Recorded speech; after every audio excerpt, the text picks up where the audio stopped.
worried that somebody was going to poach him elsewhere in the world because he's such a talented young man. So he's going to talk to us a little bit about what he learned about Bordeaux wine.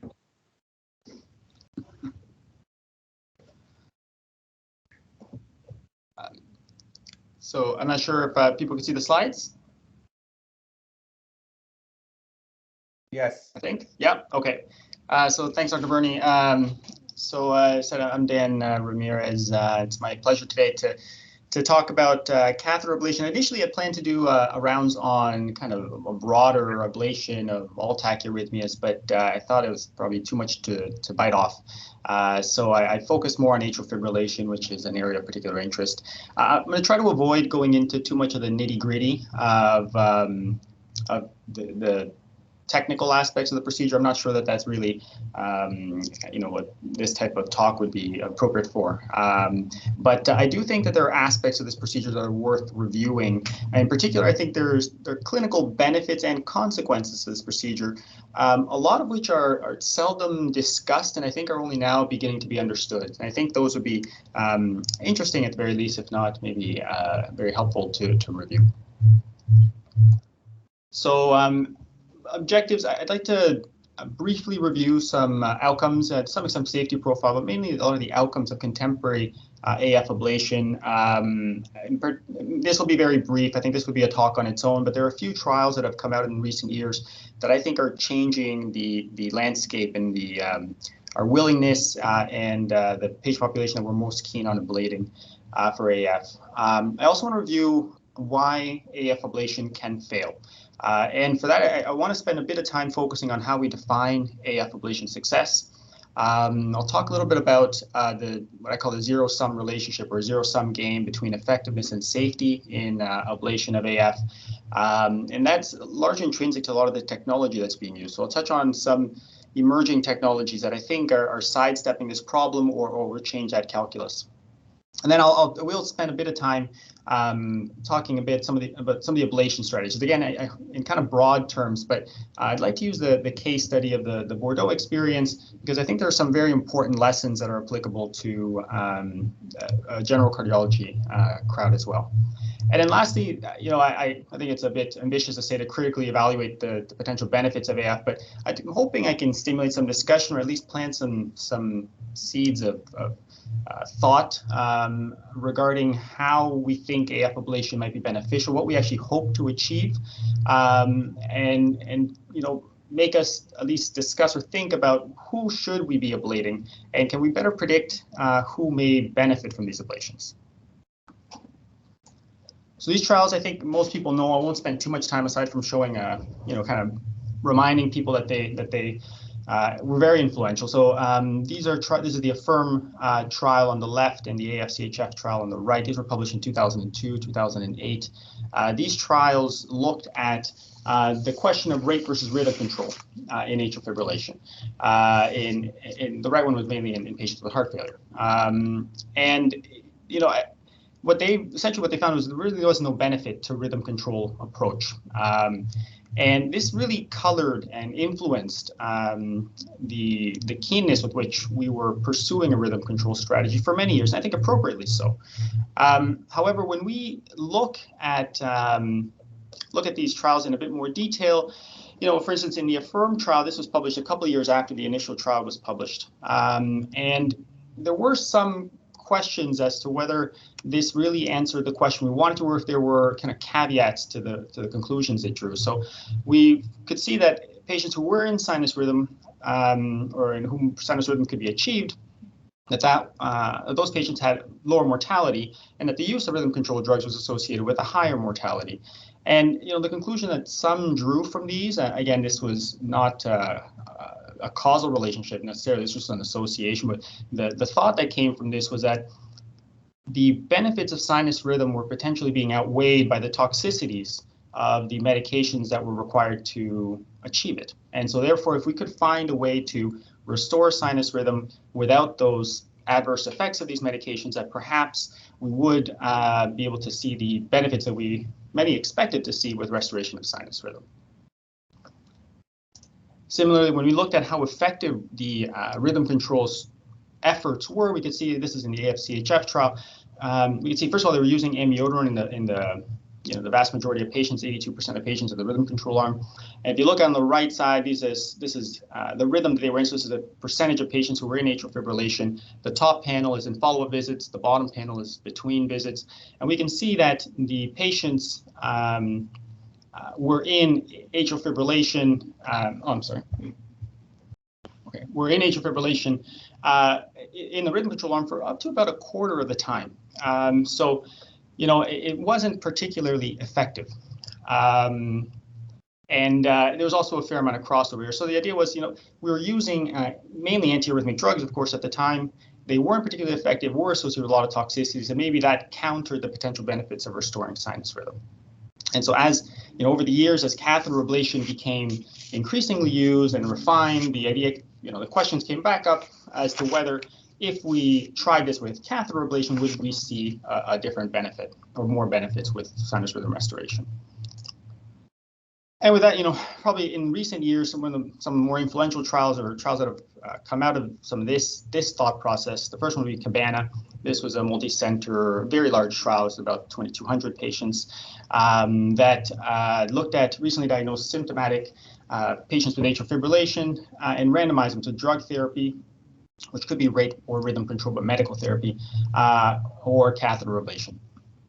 And excuse me. The primary composite endpoint in this case was, it's a composite actually of death, disabling stroke, serious bleeding, or cardiac arrest. And what this found, in the pre-specified intention to treat analysis was no difference between the drug therapy arm or the catheter ablation arm. There were some secondary endpoints that they analyzed. So, for instance, there was a reduction in death or cardiovascular hospitalization, which was a pre-specified secondary endpoint. Also was lower AF recurrence. The main caveat to this trial was the crossover problem. So when we look at the 2,200, I'm not sure if people can see my mouse, but when you look at the 2,200 patients that were randomized, so of the 1,100 that were randomized to catheter ablation, we see that 100 didn't end up receiving catheter ablation. That was about 9% in that arm.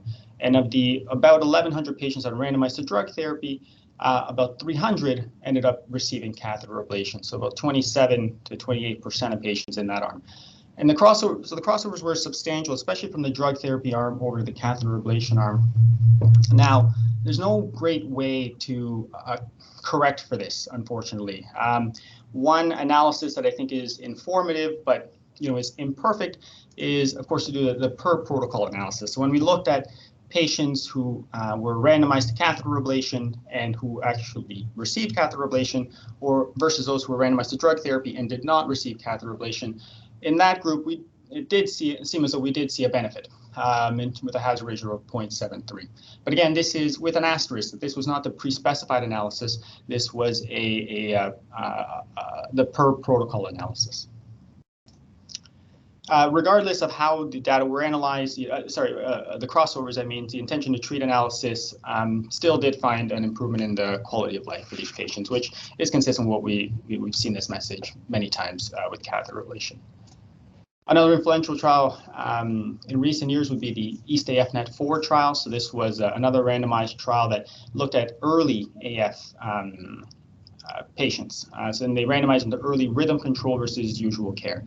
And I showed caution. This wasn't really a catheter ablation arm, more so than a rhythm control approach.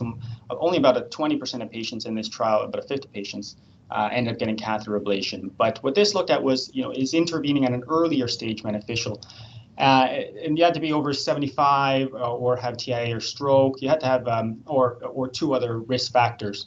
But really looking for a population that was enriched for cardiovascular events. I randomized about 2,800 patients, so a pretty decent sized study. These were actually very early AF diagnoses. So these patients, I think, on the median was about 36 days since diagnosis to randomization. I should mention also that a big chunk, about a third of the patients in this trial were asymptomatic, or at least there wasn't any clear symptoms attributed to the atrial fibrillation. And this one was significant, finding that the early rhythm control was associated with lower risk of the composite of death from cardiovascular cause, stroke, hospitalization for worsening heart failure or ACS.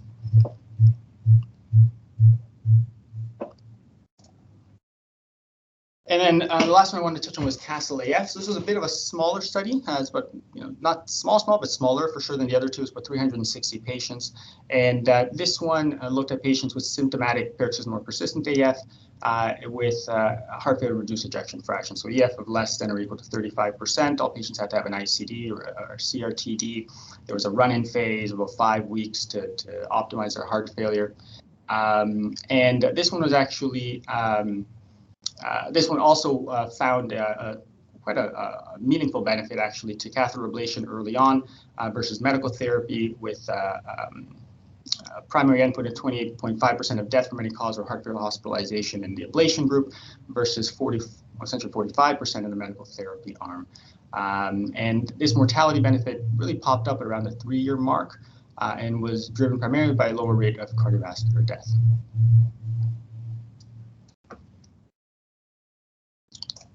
So overall, these trials, Cabana, I'd say in symptomatic patients with AF and risk factors for stroke, in the pre-specified analysis was not superior to medical therapy for that composite of death, disabling stroke, serious bleeding, or cardiac arrest. It did improve quality of life. It did reduce AF burden. There were some secondary endpoints that were significant. But again, the problem with this was the high crossovers. And although I don't, some people say that this trial has the conclusion you draw from this trial really depends on kind of your biases beforehand. The per protocol analysis I think is informative. It is imperfect though, but the per protocol analysis does suggest a benefit to catheter ablation. EAST-AF-NAT4 really I think suggests to us that an earlier intervention in patients who are recently diagnosed with AF can potentially lead to important clinical improvements. And CASTLE-AF suggests that patients with LV dysfunction may be a group that can particularly benefit from sinus rhythm restoration. Now, I mention these trials because although they're influential, when you actually look at how successful the rhythm control efforts were, so this is data from the Cabana trial where we saw clear benefits, at least in quality of life and some secondary endpoints. In a per protocol analysis, we saw an improvement. When you look at the freedom from recurrence of atrial fibrillation, you see that out to roughly 4 years, we're still talking about 50% of patients who are free from recurrent atrial fibrillation. When you look at this data from, I think, CASTLE-AF, when you look at, what is the maintenance of sinus rhythm in the ablation arm, and this is at in terms of follow-up time up to 5 years, we see it kind of hovers at these visits at around 60%. And in the EAST-AF-NAT trial, this was a very early intervention in patients with very early diagnosis of atrial fibrillation. We see 82%, but again, their AF burden at baseline was quite low. So, there are different conclusions we can draw from this. Some might say that, catheter ablation or in this trial is more medication, but even the catheter ablation arm, that the effectiveness is somewhat modest. And yet we're seeing what I think are strong signals, if not pretty convincing data, of potential improvements in heart outcomes.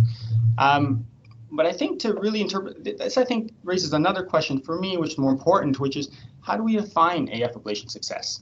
And when we look at, this has been defined, we see that success in what, most of these trials and in what we use in clinical practice is defined as freedom from symptomatic or asymptomatic AFib, AFlutter, AT of 30 seconds or more at the 12-month mark, post-ablation. And this usually excludes a blanking period and the immediate post-ablation period. But we can see that this threshold, first of all, is binary. So any would classify this as failure. And second, it's a very low threshold. And there's been some debate recently as to how clinically relevant is this definition. And the fact that we're using this may underestimate the success rates. It may also make it a bit tough to interpret or raises doubts as to how we ascribe some of the benefits we've been seeing in some recent trials, despite what looked like maybe some modest benefit. I think this trial was very important in this sense. This is the circa dose trial, and really raised questions of how we define success in AFib ablation. So this is a trial published, I think, just in 2019, so 2 years ago, by Jason Andrade and the Canadian team. Really, it's Canadian driven. And this trial was looking at, it was about 350, 360 patients or so, if I remember right. But it was testing what I would consider a lot of contemporary AF ablation strategies in paroxysmal atrial fibrillation. So RF, radiofrequency energy, and then 2 kind of different ablation strategies for cryoablation.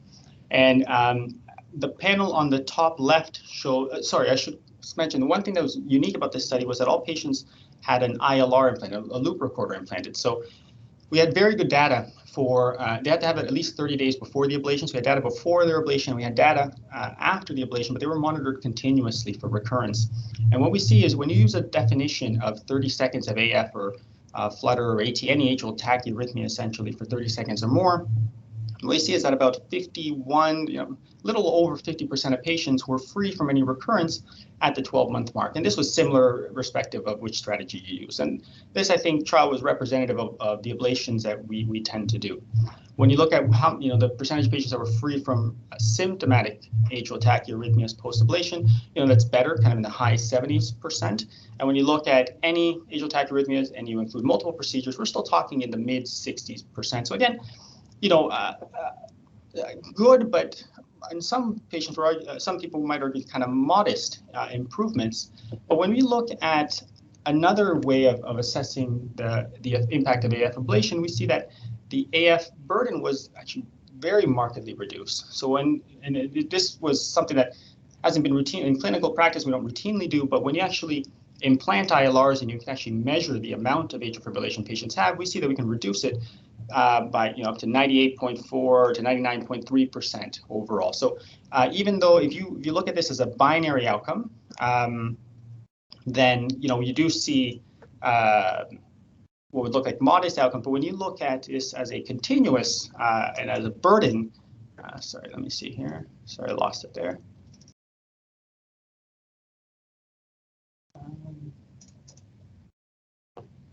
I'm sorry, I'm not sure if you guys, I think this froze. There we go. When you look at this as a continuous outcome, you can see that the burden can be very meaningfully reduced. And I think this may underlie why we see some of the benefits in some of the recent trials, is that the way we've been defining success in atrial fibrillation ablation has potentially been imperfect and may not be the most clinically relevant. The other reason why AF ablation could fail is, it relates to how we ablate it. And I won't go into the nitty-gritty or the technical aspects of ablation, but I think it's worthwhile discussing some aspects because I think it's increasingly appreciated that how we ablate may have an impact not only on whether patients stay in sinus rhythm, but also how much they benefit from restoring sinus rhythm. So this would be I think what I would consider a landmark study. Certainly in the field of EP, this was very influential. This is now, it's tough to believe, this was published in 1998, so it's over 20 years old now. But what they did was they mapped where these ectopic beats were coming from that were initiating atrial fibrillation in patients, and they mapped them out to the pulmonary veins. Almost all of them were coming from the pulmonary veins, and this was the first study that really identified the pulmonary veins as the source of a lot of these triggers. This led to what now would be the pulmonary vein isolation. I'm hard time scrolling between slides. I apologize. And what they found in this trial, in this study, they would go into the pulmonary veins, zap where these ectopic triggers were coming from, and could show that they could essentially eliminate atrial fibrillation, at least in the short to medium term. This has obviously been refined in iterations over the years. Now it doesn't look like the top panel and how we ablate it looks more like the bottom panel, where we now, instead of going into the pulmonary veins to try and figure out where these ectopic beats are coming from and ablating them, we now electrically isolate the pulmonary veins entirely from the left atrium. And so that any potential triggers that can arise in the pulmonary veins are blocked from exiting the pulmonary veins and initiating atrial fibrillation. Now, I think even though this is now the kind of the backbone of AF ablation, it's interesting to note that we don't actually know for sure, I think, how good pulmonary vein isolation using catheter ablation is. I think probably the best data for how good pulmonary vein isolation is comes from the surgical literature, probably the cut and sew approach, the Cox-Maze procedure. That really, you physically separated the pulmonary veins from the atrium. But with catheter ablation, when we look at studies that systematically went back and looked at how many veins had stayed isolated, we see that when you look at the right panel, the right column, it's highly variable and sometimes actually quite low. And there's multiple reasons for that, but one of them I think is what I think of as the zero-sum relationship, which is that the left atrium is very thin. It's a very thin-walled structure, and we see that in some cases it's less than 2 millimeters. And we know that not only is it a thin-walled structure, but it's immediately adjacent to very important other structures. So one of the main ones would be the esophagus, which runs along the posterior wall. And so when we're ablating, it's constantly in the back of our minds is how aggressive can we be without compromising safety? And so I think appropriately a lot of proceduralists forego some degree of effectiveness to not jeopardize safety, to not run into complications like atrioesophageal fistulas, steam pops, tamponades, and things like that. So I think this influences, and this is intrinsic to some extent to this compromises some of the effectiveness of the procedure, and this is intrinsic to a lot of the technologies that we use. In our center, and in most centers, I think radiofrequency ablation is the most commonly used. And there are basic principles that we still, I think, don't fully understand or haven't fully optimized. So one of the things would be the basics of how we deliver radiofrequency energy, for instance. So I'll point on the next slide that there's been a lot of work looking at what are the appropriate power settings that we can use to try and improve this and get the best lesions, the most transmurality, the most durability, things like that. And we often talk about adjusting power, but even the basic parameters that we get, like impedance and looking at the actual current of energy that we deliver, can be highly variable when we're just changing one of these parameters. So this is some analysis that we did based on clinical ablations, where we can see that when we just adjust power, based on the impedance, we're getting very different current of energy delivery. And so you can imagine that, with RF energy delivery alone, that's some of the basics that are still needing to be optimized. And we've published a lot on this, including from the group here. So there's papers here from Dr. Simon Handsome, who's just joined us, Murdad Golian looking at this in typical atrial flutter as well. But there's a lot of effort, even with technologies that have been around for a very long time, in terms of how best to deliver these lesions. And it's not specific to radiofrequency energy. We also see this with cryoablation. So this is some work we did in large animal models, and some analyses in humans as well. We're also still looking at what is the best temperature to use for cryoablation, how cold can we get, what type of lesions do we get. All that is still being worked out, despite some of the technology being around for a very long time. Now, some new technologies that are coming out may sidestep or may solve a lot of these problems, but at the same time, they all come with their own parameters that will need to be optimized. And so this isn't, this is going to be an ongoing issue, and every technology we use has its pros and cons. Regardless, so despite the fact that we know that pulmonary veins are, I would say, prone to reconnecting, we still see substantial clinical improvements. And I think in part it's, as I said, it's perhaps of how we've defined AF ablation success in the past. But with paroxysmal AF in particular, we see quite good outcomes. It's a bit of a different story though with persistent atrial fibrillation patients, and I think that is the one where I would say we see a lot more variability in how ablation is performed. So this is just this is a paper now, I guess 7 years old, that kind of highlights different strategies that different operators use to try and target or try to ablate patients with persistent atrial fibrillation. But we know that pulmonary vein isolation alone in this population is much less effective, and it's really prompted people to ablate more aggressively to try and find where the other triggers, the drivers of this arrhythmia are, to try and improve success. And a lot has been, pushing to get that sinus rhythm, pushing to get that maintenance of sinus rhythm. And what we see, are sometimes ablations like this. This was something on Twitter recently. This isn't at all to comment on the person who posted this, because we see this. This isn't the only example. Yes, and this may be appropriate for this patient. And I don't remember the clinical details in this case, but it's just to illustrate an example of what extensive ablation can look like. So, this is for people who don't look at these maps regularly. This is a left atrium from a posterior view. So this is a voltage map, and we're looking at the back of the left atrium here. So these are the pulmonary veins coming out the back on both sides. This is a pre and post map, and what we see here is the colors. I should say the red is very low voltage. So some people think this is scar. It may very well be scar. We don't exactly know, but certainly very unhealthy tissue. Purple would be kind of what we would consider the healthy tissue, and then everything in between is kind of the gradations of that. And these little white dots are where they ablated. And you can see from before to after, they've ablated quite extensively. And when they remapped and looked at the voltage again, you can see this is all pretty much just all red. In this case, they were going after some electrical signatures, some complex fractionated signals. And this was posted as a success story. This is a patient with redo persistent atrial fibrillation ablation. And, looking at this, I think, some people may ask, is this a successful, would consider a successful ablation?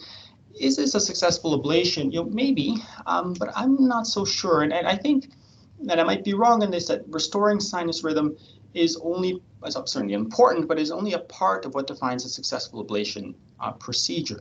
And I've been very, my views on this have been colored a lot by the Bordeaux experience. So as Dr. Burney mentioned, I had the privilege of going out and working with and training with the group out there. And I chose it in part because they've been, they were the ones who originally published identified the pulmonary veins as the sources, and they've been really at the forefront of a lot of these ablation strategies. Over the years, they developed and tested a lot of ablation strategies, and when you look at these three are still there. They'd be kind of the senior people in the group now, and they were the ones who originally, they're still there. They've never left, and they've been there since, well before they published this paper in 1998, and they've, while I was there, there was a lot of technical aspects, a lot of things I learned, which was very good. But another thing that I really appreciated was that you could clearly see there were kind of eras of patients that would come in for ablation procedures, and they were very different groups depending on when they had been ablated. There were clear associations between some of the ablation strategies and some good and bad outcomes that came from that. And when I went, I think I went at a very interesting time to Bordeaux, aside from the pandemic, that they had really shifted their strategy in how they were ablating persistent atrial fibrillation, in large part because of an honest and an open evaluation of some outcomes from some of the ablation strategies they'd adopted before. And I think it's worthwhile, kind of going through a few of those. I won't go into much of the nitty-gritty of it, but I think it's worthwhile discussing some of these strategies that they use and what they found as positives and negatives of them, because I do think that is clinically relevant. So this is the only, I think, EGM I show in the whole talk, but I mentioned this just because, or I show this because I think this, to a lot of people, would seem intuitive, and this type of ablation procedures, I think, what really influenced a lot of the strategies that were used and that were done for years. So, one of the most influential ablation strategies the Bordeaux group used was something called the Stepwise ablation, and for people who don't look at this often, so this is D1 at the top, and you can think of this as a surface ECG just kind of stretched out. This is the ablation catheter. So this would be the catheter. It's in contact with the tissue, endocardial tissue of the left atrium. This is the distal aspect and the proximal aspect. And you can see this is a patient in atrial fibrillation. You can see very high frequency, very fractionated, complex looking signals. And the signals that this is getting is as the electrical activity is passing directly underneath the tip of the catheter. The CS catheter is one that's sitting in the coronary sinus, and really we often use this as a way of looking at more of the left atrial signals, just because it runs right along the part of the lower aspect of the left atrium. And in this case, a lot of this signature was targeted because often, as you can see in this example, if you ablated at these areas where you had a lot of this kind of complicated, fractionated, ugly-looking signal, you could see that it would, one, locally on the ablation, so this is continuous, you can think of kind of the first, second, and third, you can see that the ablation signal really, the tissue underneath the ablation catheter really settles down. You do effectively ablate it, but more importantly, when you look at the CS signal, which is looking at a lot of the left atrial activity, it really goes from a fractionated, messy signal to a more organized and slower rhythm. And there was a feeling that, that you were affecting the underlying mechanism of atrial fibrillation here. That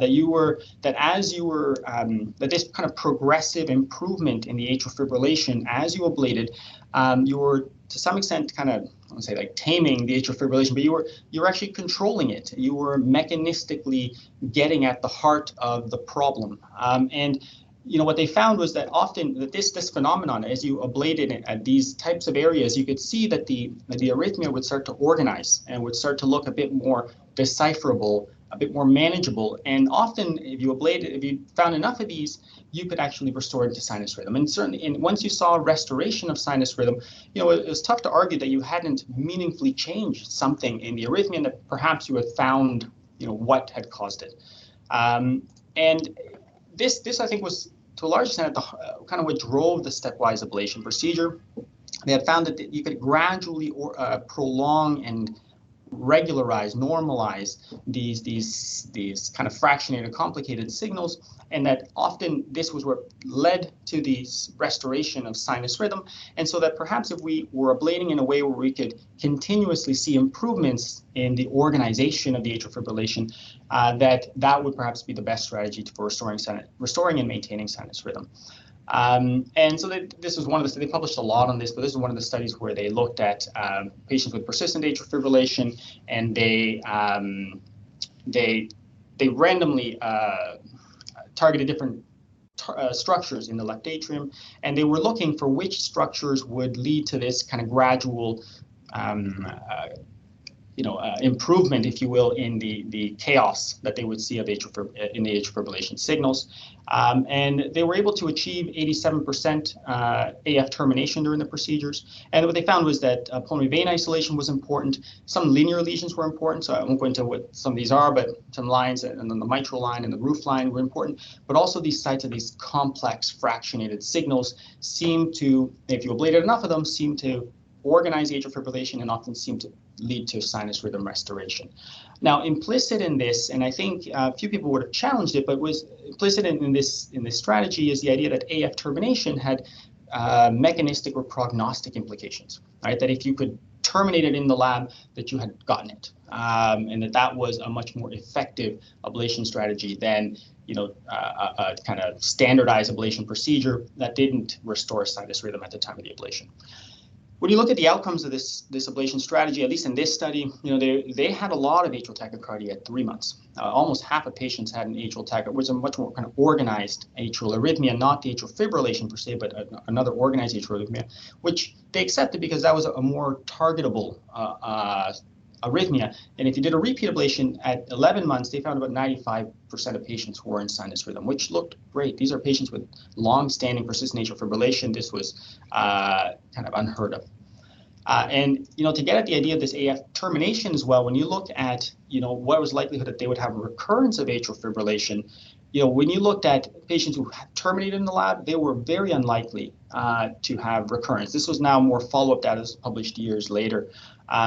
Whereas if you didn't terminate in the lab, they were much more likely to have AF recurrence afterwards. So again, arguing that we were on the right track, that we could actually restore sinus rhythm with this more extensive, involved procedure. Now, I should have mentioned, you continued ablating these structures that they had identified until you restored atrial fibrillation. And so this was an endpoint that they started to look for when they could see that it was associated with lower AF recurrences. Now, as I mentioned, though, a lot of them came back with atrial tachycardias.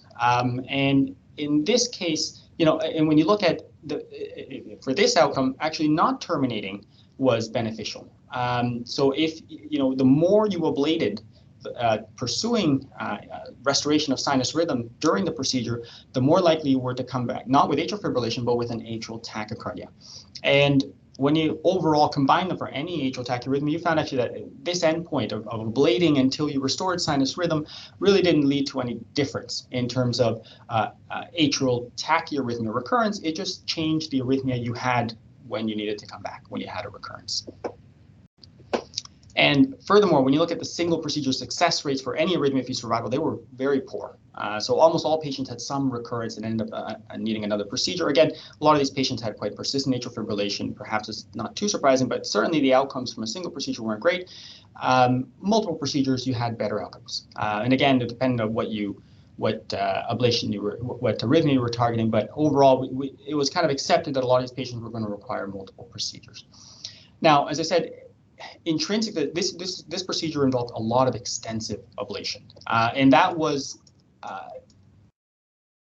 argued to be beneficial for many years, with really the focus of restoring sinus rhythm, which is still an endpoint that we use nowadays, right? The goal of achieving and maintaining sinus rhythm. But more recent assessments of what was the impact, not just on the rhythm, but on the other aspects of that might be clinically relevant. One aspect is, are we restoring a functional left atrium? So this is an MRI analysis of this kind of very extensive ablation approach. It was only about, I think, 26 patients, so not the biggest study, but they looked at these patients at 5 or 6 years post-ablation and looked at a very detailed assessment of their left atrium. What they found was that these patients who underwent this stepwise extensive ablation procedure had about a third, based on late gadolinium enhancement at least, but a third of their atria was scar. About a third of patients didn't have any A wave. And when you looked at a lot of the more functional parameters, looking at the conduit function, the active emptying fraction, the expansion index, all these other parameters, they found that these were quite dysfunctional, actually. They also found that the LA scar, the amount of late gadolinium enhancement, was correlated with a lot of these functional parameters, and also correlated with exercise tolerance. And so it really made them sit back and wonder, we might be restoring sinus rhythm with these extensive ablations. We might be achieving what we think is beneficial, but there might be a cost to doing this. Around this time, they also started shifting to another approach, which they thought might be a bit more directed. So this is, I don't know if this will, well, this may not work. So this was a driver-guided approach where they did it's kind of the vest procedure, a vest that you wear, and you look at non-invasively, you try to identify these drivers of atrial fibrillation. And I'm not getting it to work here, but what they were able to find was, or identify, was these areas where you get these kind of rotational activities. It kind of migrate a little bit, but they tended to stay in what they call domains, and kind of general areas. And when they found that the more persistent your atrial fibrillation, the longer you had it, the more dilated your atrium, all these other parameters, it seemed to correlate with the number that you had of these, these drivers. And they started thinking that perhaps this was a bit more of a refined way of targeting these areas and finding less extensive ablation procedures that could still restore sinus rhythm and persistent atrial fibrillation. This was done for a few years in Bordeaux. I won't go into too much detail into this, but there were a lot of other groups that were also trying to identify these drivers. We here, myself and Dr. Neri, looked at what is the evidence for some of these. This is going back now 3 or 4 years, and I'll be honest, the data weren't great. A lot of observational, a lot of studies that were at high risk of bias, but there was some suggestion that targeting these drivers could be beneficial in terms of restoring sinus rhythm. The problem with this is it was perhaps in some cases less extensive ablation, certainly not always, but it still led to these kind of patchy lesions. It was not a kind of standardized approach. And now, more importantly, this, I think what really, a study that really kind of colored, and it was very much in keeping with what we were seeing clinically during my fellowship, was that these types of ablations, this is a busy slide, but it's actually not difficult to get the main message. So a lot of these patients, that underwent this EGM guided ablation is kind of the stepwise ablation. ECGI guided ablation was that kind of driver guided ablation. These were very patchy lesion sets, ablation often throughout the atrium at various sites. And what a lot of these patients, that did come back with these atrial tachyarrhythmias were coming in with multiple. So this is atrial tachycardia 1, atrial tachycardia 2, 3, and 4. This is the type of atrial tachycardia that they had. These details don't matter as much, but more of the general appearance of this part of the graph, I would say, which is that patients were coming back with atrial tachyarrhythmias. And not only were they coming back with atrial tachyarrhythmias, they were coming back with multiple different mechanisms complicated arrhythmias. Sometimes in a single procedure, going from 1 to 2 to 3 tachyarrhythmias. These were not straightforward, simple atrial tachycardias that we see more often. And I hadn't seen these kinds of ATs before doing my fellowship in Bordeaux. And it came quite clear that a lot of these patients had been ablated with these very extensive patchy lesions, strategies that were leaving them prone to very complicated and difficult to ablate tachycardias. From a fellowship perspective, that was very good, very interesting. But certainly, it made the group there sit back and think, have we been doing the right thing with this type of ablation strategy? This has led to a lot of improved understanding of the mechanism why you get these tachycardias. There's been a lot of research in this population that has been ablated, and to the credit of the Bordeaux group, they've been very active in studying them. So there's a couple of papers we published looking at, anatomical reasons why you see endo and epicardial dissociation in this group. And when you look at, the coronary sinus, it gets very nuanced with the type of very complicated, interesting, but difficult to ablate tachycardias that they get. And overall, I think that the message the Bordeaux group recognized, or that it came, that they started to convey to others, was that there's a cost to burning. Ablation lesions, we've known they can be pro-arrhythmic, but the ablation strategy that we adopt, that we use, you have to be very careful of what you do, because this emphasis on restoring or achieving sinus rhythm at potentially at all cost may not be the right thing. Extensive indiscriminate ablation can not only predispose to arrhythmias in the future, but they can also compromise potentially atrial function. They can disrupt the mechanical function of the atrium, as the MRI data I showed, they showed, suggests. You can also interrupt left atrial activation. This is something that's being studied a bit more. There is a natural way that the left atrium is activated, and some of the lesion sets that people are creating in the pursuit of sinus rhythm in some of these patients can dramatically alter how that left atrium is activated. What are the consequences of that are just starting to be understood, and the relationship between all these parameters, I think, is an area of active research. So in Bordeaux now, they've adopted something. They've really shifted to what they say is respecting the atrial function and the anatomy of the atrium. And actually, they've gone back to, they've actually modeled an ablation lesion set for persistent atrial fibrillation, very much based on aspects of the Cox-Maze procedure, actually. They do, and the EPs in the group will see, well, we've looked at linear lesions. There are some differences in what they do, but they've tried to target areas that they think disrupt the left atrial function minimally. They've added a new, something that's just coming out now, something called infusing ethanol into the vena Marshall. This, in their analysis, has come up as a very important structure for atrial fibrillation. We've used it here a few times, mainly in the setting of perimitral flutter. We've had some good successes. This involves going into the coronary sinus, finding where the vena Marshall is, and passing a wire, passing a balloon over it, injecting ethanol. It's kind of like an epicardial chemical ablation in a part of the left atrium that can be quite beneficial.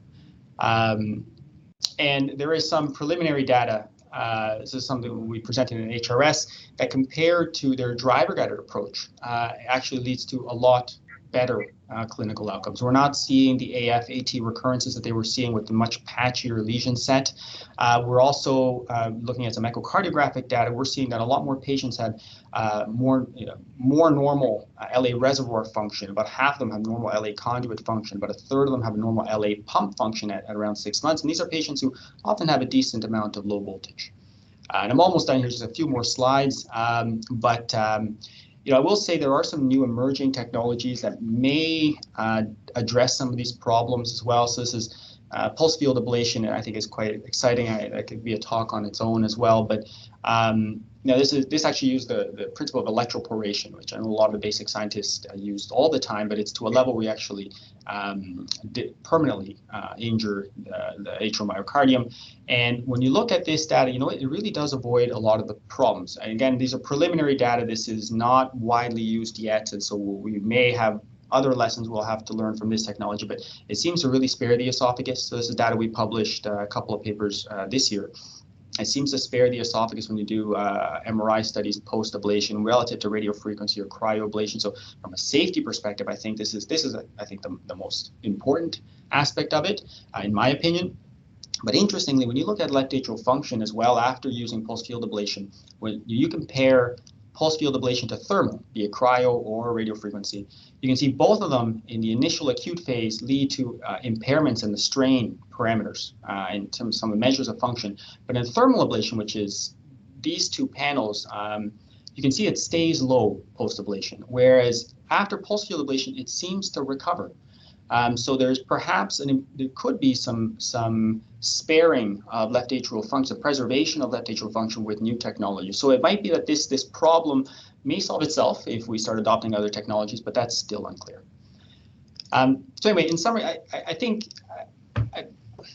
accepted definitions of AF ablation success may not be the most clinically relevant, or at least they're incomplete. And I think these definitions have really driven and informed, pushed some ablation strategies that I think have potentially been, in some cases, to detriment. I think restoring sinus rhythm does not always mean restoring a functional atrium. And I think knowing, keeping in mind that I think in my mind, part of the goal of ablating atrial fibrillation should be to restore a functional atrium.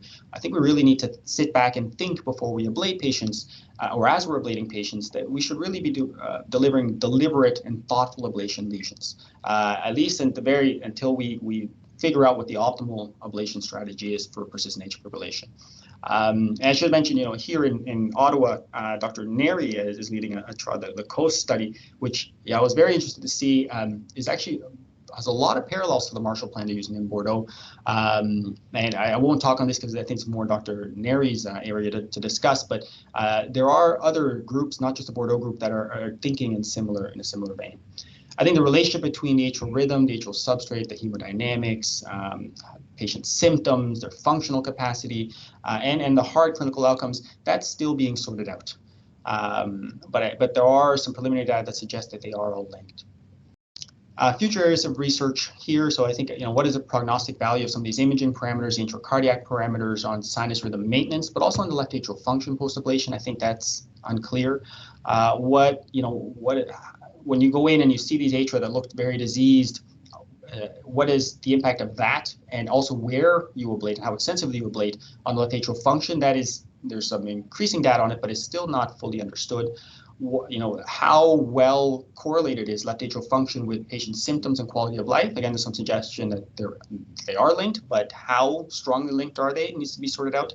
And all of this, I think, begs the question, are there circumstances in which ablation might be technically possible, but might be futile and maybe shouldn't be pursued, that the net benefit to patients is debatable?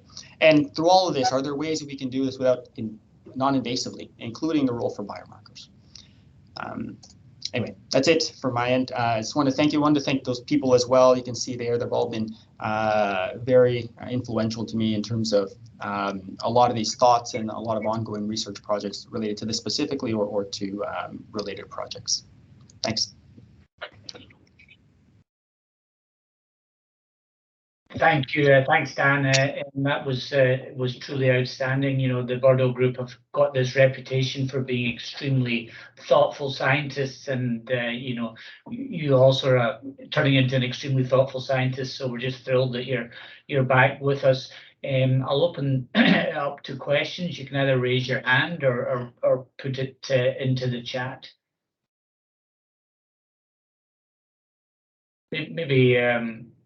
Maybe I will start with a question while we're waiting for other folks to raise their hands. Dan, ablation technology and ablation techniques are evolving so rapidly. I look back on how we did AF ablation 15 years ago, and it's just horrific what our technology was like then compared to now. So my question really is, these trials like Cabana, EastAF, Castle that started in, some of these trials started in 2009, 2010. So it therefore follows, they were using completely obsolete ablation technology. So, how relevant are their results today, and do the trials have to be repeated with better ablation technology?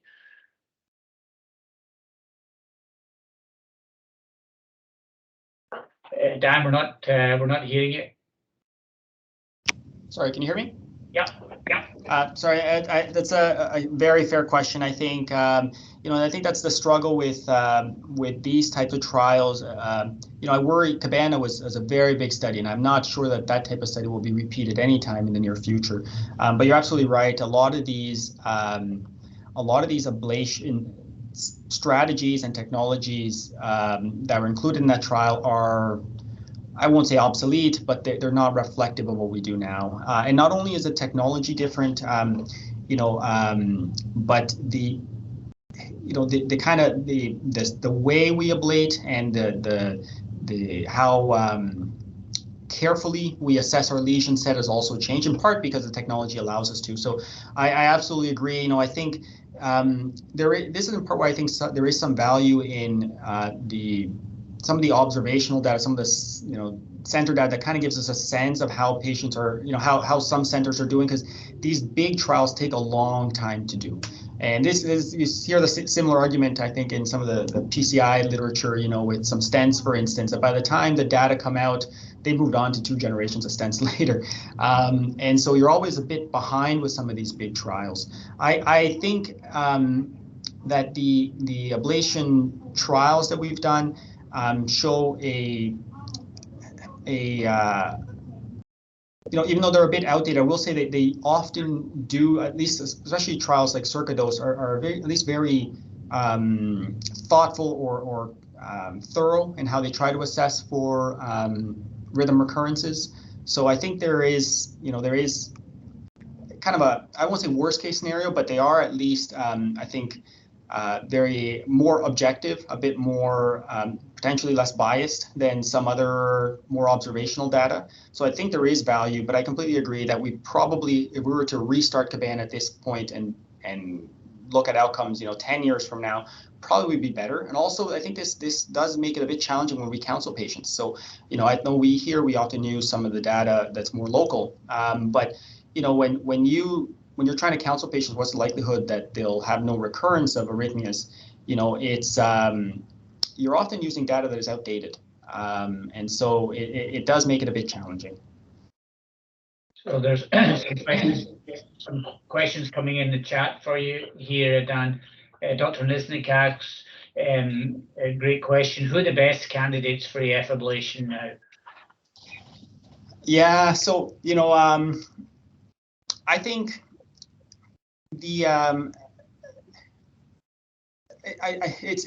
I'm not sure there's a single answer to that, to be honest. So certainly, the early paroxysmal atrial fibrillation patient who's otherwise healthy is a great candidate for catheter ablation, because they're likely to have a good outcome. The procedure's likely to go smoothly. At the same time, though, sometimes the patients who are quite unwell are maybe not good candidates in the sense that it's that it's going to be an easy procedure and it may require more than one procedure, but they, the Castle AF data, for instance, suggests that some of those patients may actually benefit from what I would argue are hard,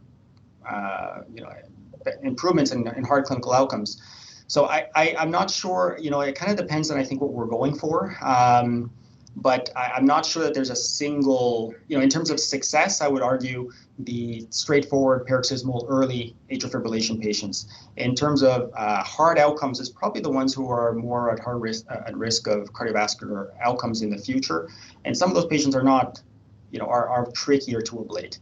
So I think it's an evolving field, to be honest. It's, as I said, these trials have really, the recent trials I presented have swayed me somewhat in terms of, moving from just, not just, but often it was predominantly a symptom improvement role to potentially taking some patients that are, maybe less optimal from a technical perspective, but who I think may stand to benefit more from a solid effort at restoring sinus rhythm. So I do think in some ways the kind of moving goalposts, it's a bit tough to know, but I think emerging data suggests that some of these patients who perhaps in the past we wouldn't, at least I personally wouldn't have been so keen to take to the lab, I'm now more willing to consider taking to the lab as long as they know that the procedure is more challenging, that this may require multiple ablations, that this is less likely in some cases to be successful, but that if we are successful, I think they may stand to benefit potentially more than some of the patients that are more easily ablated. Yeah. Excellent answer. So is it okay if the referring docs send the difficult cases to you and the easy ones to me? Yeah. That sounds fine. That sounds fair. So a related question from Dr. Chan: how important is LA size on recurrence? And then, is there any useful cut point? I know we used to use a diameter of 5 centimeters, and then it was 5.5 centimeters, and some people say 6 centimeters. Is there any value in cut points or LA size?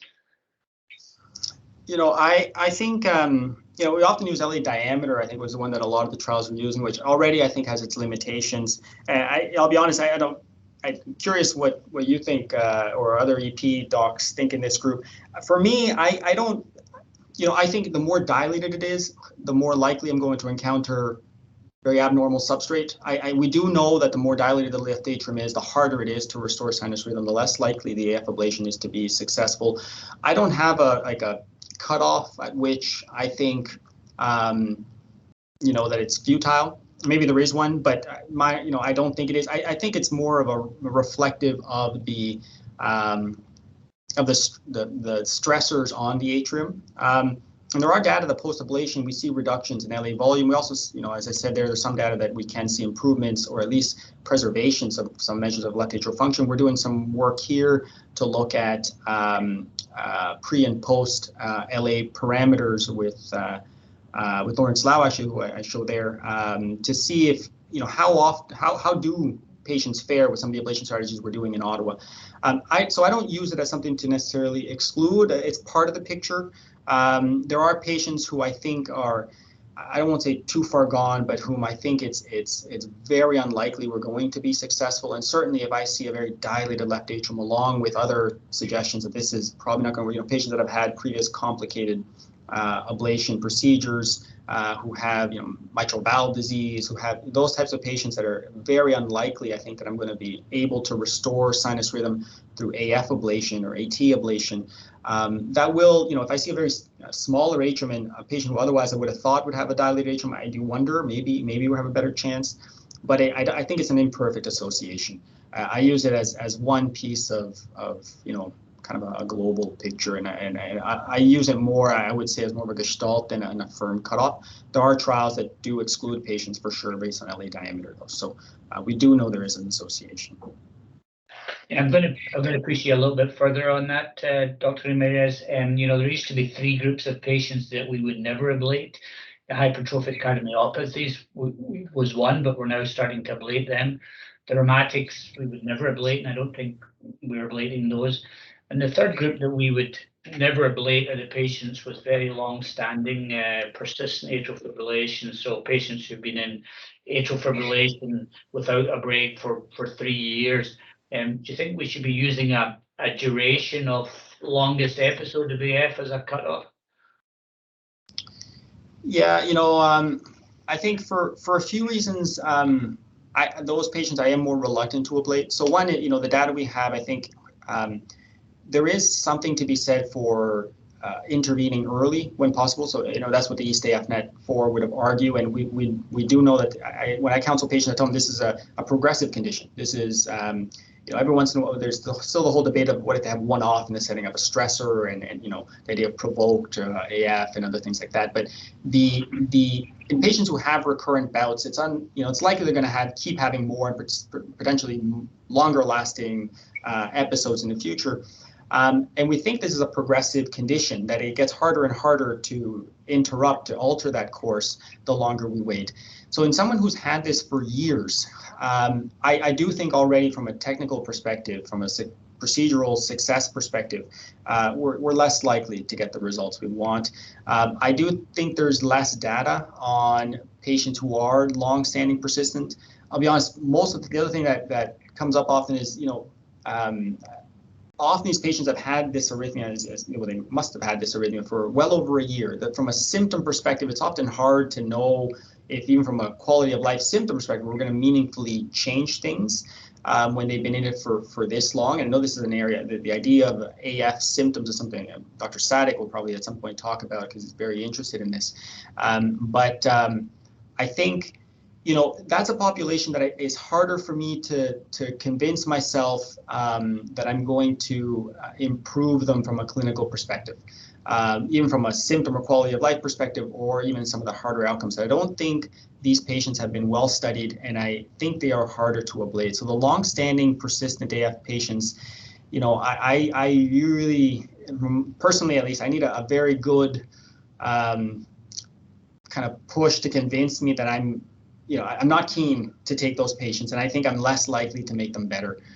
So I do think the ideal patient would be somebody who's had this for, you know, certainly paroxysmal, but even the persistence, I believe I think are probably better candidates. The long-standing persistence, I don't, that I'm aware of, at least in terms of the data, there's not great data out there that we're going to meaningfully change our clinical course.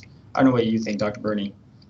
Yeah, no, I agree. The question is for what the cut point is. Is it, some people say a year of persistent AF, some people say 3 years, some people say 5 years. We certainly need better data. But anyway, we're out of time, everybody. And thanks again to our speaker. A virtual round of applause to Dr. Ramirez. And if you have any more questions, I'm sure you'll take them by email afterwards. Thanks, everybody.